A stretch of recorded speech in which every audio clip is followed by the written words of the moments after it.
Hey everybody, this is Ethan Andes. I'm the owner of Andes Roofing, and I want to do a quick video to show you guys we're actually on a roof installation project here behind me. And what I have here, this is actually gutter helmet.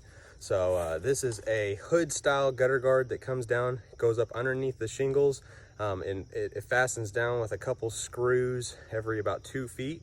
And this style of gutter helmet is one of the most expensive on the market actually. And as you can see here behind me, this stuff doesn't work. It just collects debris.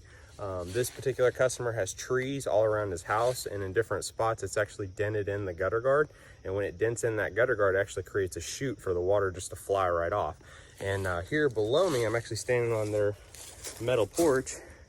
You can see this line right here, and that line is actually from water just coming straight down and running right over onto this porch. So if you guys want to see an alternative for gutter guard that actually works, give us a call. My phone number is 812-406-6403, and we'd be happy to help.